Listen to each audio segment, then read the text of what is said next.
এটা হুম এটা কি সবজি? এটা একটা সবজি। আমি জানি না, বলবো না। এটা সবুজ রঙের একটা সবজি। সবুজ রঙের একটা সবজি। আমি বুঝতেছি, কিন্তু এটা এরকম কেন, আবার কনফিউজড হচ্ছি। এটা কি আসলে, এটাই তো বুঝতে হবে এটা আগে একটা আমাকে। সবজি সবুজ রঙের। হ্যাঁ, এটা এত বড় কেন? এটা কি, আমি সত্যি বুঝতেছি এটা না। একটা সবজি, সত্যি একটা সবজি। ওকে, বলো। এটা হচ্ছে কলা। একদম ঠিক। বাহ, রাখো রাখো রাখো, চোখ খুলো চোখ খুলো চোখ খুলো। দেখো তুমি কি অসাধ্য সাধন করেছো।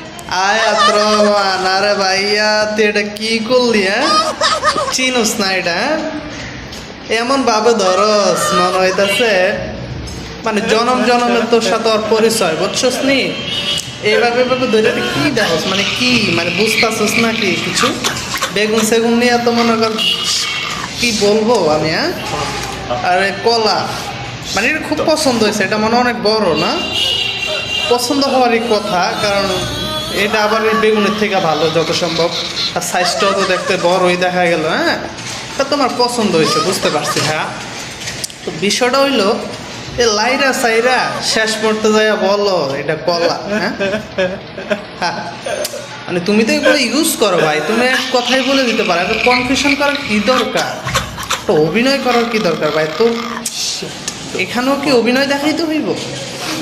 একটা ইন্টারভিউ দিতে গেছো, সেখানে তো অভিনয় চলে না ভাই, ওটা ওখানে বাস্তবতা, বাস্তবতা বলতে হয়, ঠিক আছে? যাই জিজ্ঞাসা করবো শর্টকাট বলতে হবে, এত অভিনয় করার কিছু নাই ভাই। তুই অভিনয় পারিস সেটা আমরা জানি, ঠিক আছে?